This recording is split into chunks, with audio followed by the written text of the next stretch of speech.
রুক্ষ শুষ্ক চুল কারোরই পছন্দ না, কিন্তু এই রুক্ষ শুষ্ক চুলকে যদি আমরা বাইরে থেকে ট্রিটমেন্ট করাতে যাই তাহলে অনেক খরচ হবে।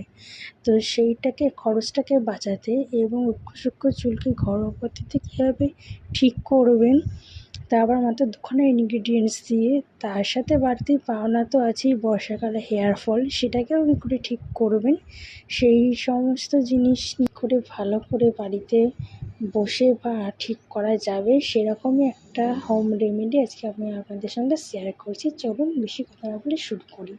নমস্কার, আপন ঘরের নতুন একটা ব্লগে আপনাদের সকলকে স্বাগত। আমাদের শরীরে যেরকম ভালো রাখতে গেলে প্রোটিনের যেরকম প্রয়োজন, ঠিক তেমনি আমাদের চুলটাকে ভালো রাখতে গেলেও প্রোটিনের প্রয়োজন হয়। তো সেই প্রোটিন মাস্কই আমি আপনাদের সঙ্গে আজকে শেয়ার করছি। তো কিভাবে বানাচ্ছি সেটা আপনাদের সঙ্গে শেয়ার করছি, আপনারা দেখুন। ভিডিওটা শুরু করার আগে ভিডিওটা ভালো লাগলে please like, share, comment and subscribe করতে ভুলবেন না। আমি আপনাদের সঙ্গে এরকম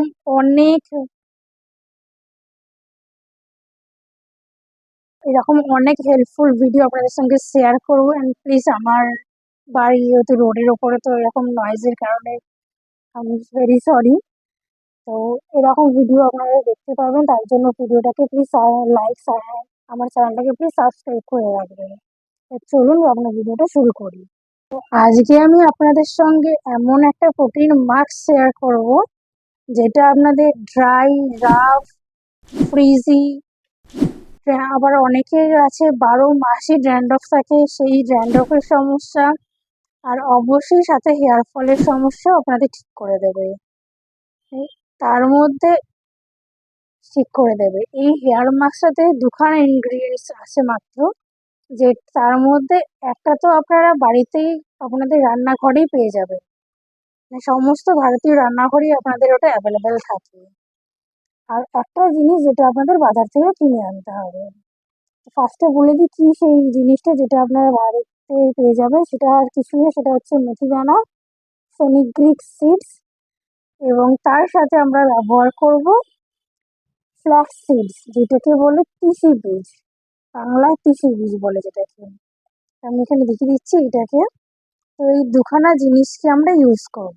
এবার তিসি বীজ মানে ফ্ল্যাক্স সিডসের আমরা জেল দিয়ে তো এর আগে আপনাদের সঙ্গে রেসিপি শেয়ার করেছি, যে ফ্ল্যাক্স সিডসের জেল আপনারা কীভাবে ইউজ করবেন। এবার এটার একটা হেয়ার মাস্ক ইউজ করব, মানে যেটা জেল ফর্ম ইউজ করে যাওয়ার পরে যেটা আমরা ফেলে না দিয়ে সেটা দিয়ে একটা অসাধারণ একটা জিনিস তৈরি করা যাবে। সেটা আপনারা হেয়ারে বা স্কিনে ব্যবহার করেন, সেটা একদম ম্যাজিকের মতন কাজ করবে। আপনাদের হেয়ার ফলটা কমাবে, হেয়ার গ্রোথেরও প্রচণ্ড কাজ করবে। আপনাদের এখন নতুন ট্রেন্ডস, নতুন না, আমাদের এখনকার যুগে আমরা সবাই হেয়ার কালার করতে খুব ভালোবাসি। মানে প্রত্যেক পুজোতে তো একদম মাস্টই আর কি হেয়ার কালার করাটা। তো সেই কারণেই আমরা হেয়ার কালার তো করি, হেয়ার কালার করা তো বন্ধ করতে পারবো না, কিন্তু আমরা হেয়ার ফল বা হেয়ার ড্যামেজটা তো ঠিক করতে পারি বা বন্ধ করতে পারি, তাই না? তো সেটাই আজকে করব। সেটা কিভাবে করব সেটাই আজকে আমি দেখাচ্ছি। প্রথমেই আমরা এখানে মেথি দানা নিয়ে নিচ্ছি। মেথি দানাটাকে আমরা আমাদের ভিজিয়ে রাখলেও রাখতে পারেন, ভিজিয়ে যদি না রাখতে পারেন পরের দিন আপনারা ফ্রেশও ইউজ করতে পারেন, কোনো অসুবিধা হবে না। তো এর সাথে আমি যে ফ্ল্যাক্স সিডস আমি ইউজ করেছিলাম জেল ফর্মে, সেই জেল ফর্মে ফ্ল্যাক্স সিডস ইউজ করাটাকেই আমি নিয়ে নিচ্ছি। এর সাথে আমরা একটুখানি জল নিয়ে নেব, বা আপনারা যদি চান তো আপনারা অ্যালোভেরা জেলও ইউজ করতে পারেন। অ্যালোভেরা জেল তো আমাদের চুলকে সিল্কি শাইনি বানাতে খুবই হেল্প করে, তাই না? তো অ্যালোভেরা জেল আপনারা ইউজ করতে পারেন। আমি এখানে অ্যালোভেরা জেল ইউজ করতে ভালো করে মিক্সারে নিয়ে ভালো করে একটা পেস্ট বানিয়ে নেব। দেখুন পেস্টটা ঠিক কীরকম হয়েছে, তো এরকমই আমি পেস্ট বানিয়ে নিচ্ছি। এটা আপনারা ফ্রিজেও রেখে দিতে পারেন, আপনারা এটা 1 সপ্তাহ মতন আপনারা ইউজ করার জন্য রেখে দিতে পারেন ফ্রিজে। এটা আপনারা রেখেও দিতে পারেন, সব যদি না লাগে। তো আপনারা এটা ফ্রিজে 1 সপ্তাহের জন্য রেখে দিতে পারেন, এটা আরামসে 1 সপ্তাহ আপনার ভালো থাকবে। তো এটাকে আপনারা এবার কীভাবে ব্যবহার করবেন এবং কবার ব্যবহার করবেন, তো এটাকে আপনারা শ্যাম্পু করার আগে আপনারা লাগিয়ে নিতে পারেন। পুরো আমি দেখাচ্ছি, দেখুন আমি এরকম করে পুরো স্ক্যাল্প থেকে একদম লেন্থ অবধি ভালো করে লাগিয়ে নেব, পুরো এখানগুলো পুরো। তো পুরো ভালো করে আমি এখানে লাগিয়ে নিচ্ছি। এরপরে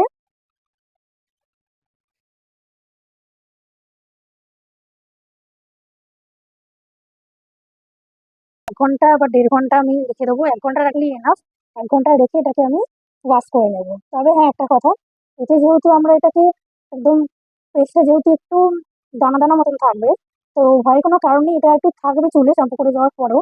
কিন্তু চুলটা শুকিয়ে গেলে আপনারা যখন চুলটা কোম্বিং করবেন না, তখনই সমস্ত দানাগুলো সমস্ত কিছু বেরিয়ে যাবে, কোনো অসুবিধা হবে না।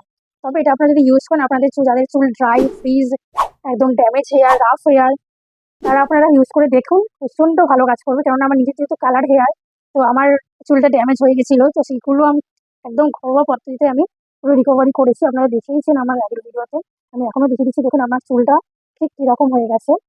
এর আগে আমার এরকম ছিল না, প্রচণ্ডই ড্যামেজ হয়ে গেছিলো। আমি এখানে ফটো আপনাদের সঙ্গে শেয়ার করছি, দেখুন কালার ছিল, এর জন্য আমার কিরকম হয়ে গেছিলো।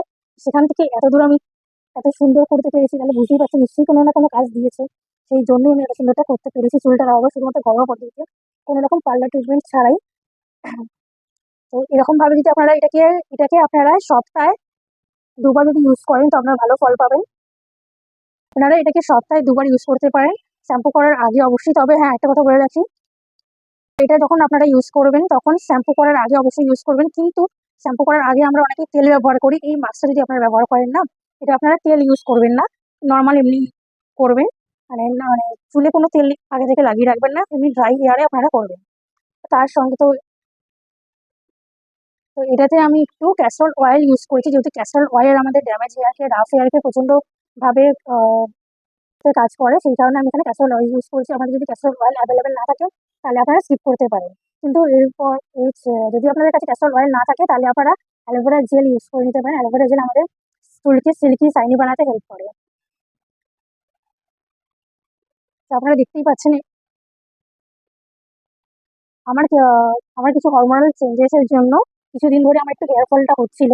তো এখন দেখুন আমার কিছুদিন আগের এই হেয়ার ফলটা হয়েছে, এবং কিছুদিন পরে আমার এটা ইউজ করার পরে দেখুন এই হেয়ার ফল, আর এর আগে আমার যে হেয়ার ফলটা হচ্ছিল। তো আপনারা দেখতেই পাচ্ছেন দুটোর মধ্যে ঠিক কতখানি তফাৎ। এইটার দেখুন আগে, আর এটা দেখুন এটা ইউজ করার পরে। তো এটা প্রোটিন মাস্ক এই কারণেই আমি নাম দিয়েছি, কেননা আমাদের চুলের, আমরা যেরকম প্রোটিন আমাদের শরীরের পক্ষে যেরকম দরকার, ঠিক তেমনি আমাদের চুলের জন্য প্রোটিন প্রয়োজন। তো সেই কারণেই আমরা প্রোটিন মাস্ক আমরা ইউজ করবো। আমাদের আশা করি ভিডিওটা আপনাদের ভালো লাগলো। ভিডিওটা ভালো লাগলে please like and please comment করে জানাবেন। কমেন্ট করলে বুঝতে পারবো না আপনারা ঠিক আপনাদের হেল্প করতে পারলাম কি না। এইটুকুনি হেল্প যদি করতে পারি আমার সত্যিই খুব ভালো লাগবে। তো প্লিজ কমেন্ট করে জানাবেন আমাকে, and please subscribe my channel. সকলকে বাই।